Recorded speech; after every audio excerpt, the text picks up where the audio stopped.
Hi, I'm Dylan Reid, and I've been set the task of creating a vlog for future industry professionals. I'll be breaking down the different elements of the sector and showing how a newcomer may be able to break into the industry. So, for all those who don't know, freelancing is a self-employed and hired person who needs to work for different companies on particular assignments. So, basically, to fill in on short-term contracts, not full-term, not wage, not on the payroll, but they'll work short-term on different projects for camera operators or writers or in the editing process. So there are a number of clear differences between freelance work and other employed statuses, such as members of staff on a payroll in the same sector. For myself, working as a freelance camera operator in the industry, I find the work both enjoyable and stressful, as it enables me the freedom to be self-employed, but also offers no job security, as I'm always looking for the next job. If I don't work, I don't get paid, and finding these jobs are all on my shoulders. There are a number of job roles for people in the film industry, from pre through to post-production. These include video editor, camera operator, writer, and many more. These freelancers are often working on a number of different projects at a time, therefore have to balance their time wisely and plan month by month to ensure that they don't become double booked and have enough time to finish the different jobs and plan their own holiday times. Working freelance, you also have the responsibility of making sure your annual taxes are correct through HMRC. The education required for a freelancer usually involves some form of university education in that field to demonstrate the efficiency that the task involves. Often university alone isn't enough, and jobs require 2+ years experience. Through being a freelancer, I found out the importance of having a solid portfolio to demonstrate your work to future employers and keep track of what work you've done in your past. It makes future employment much easier when you're able to give them a portfolio of work to date, because then you can, instead of having to go through a whole rigmarole of listing off all the jobs you've had to do in the past, you can just give them your portfolio, and it also helps you to know what you've been doing and look back at all the projects that you've been on.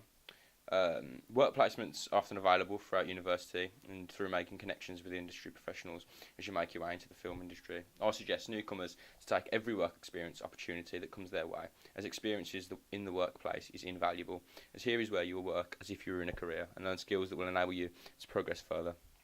Work experiences will also give you more and more connections to more professionals in the sector, thus becoming a cycle of more opportunities and knowledge that you simply can't get from a classroom. You will also learn how to work in a professional group who will all have different styles to your own, and from this it will enable you to learn a broader range. So yeah, like I said, if you work, the stuff you're going to learn on work placements and whatever are going to be invaluable to you, because you're not going to learn them in the classroom. You've got to get hands-on and see what it's like in the industry. There are a number of different routes people would be able to take to land their first job in the film and TV industry, whether it be through work placements or seeing a job vacancy online that requires a freelancer with those specific skills that they feel they would be able to fill. As previously stated, work placements may carry on into a full-time career if the company you're on placement with you like you enough and you're able to keep up and bring something valuable to the company. So, like, you can start a work placement and them just want you to stay on with them, want you to become a full-time. So through freelancing, you might be able to find full-time placements and full-time work with wages and on the payroll and whatever. Media professionals are often university graduates, therefore through university are able to connect. So the universities are able to connect them with people who will be able to point them in the right direction and open doors for them into the industry. Although there are still a number of online services where companies are able to post advertisements and look for people who fit the skills, freelancers often use these websites when short for work, as there is always a need for these jobs roles to be filled. Job websites such as Indeed and a number of others. Companies also advertise full-time work and advertise salary jobs. Freelance writers are always required for up-and-coming projects and to assist in the writers coming into projects. Camera people are also often on freelance contracts, as they are only required on part-time contracts during production. In 2015, some facts for you here.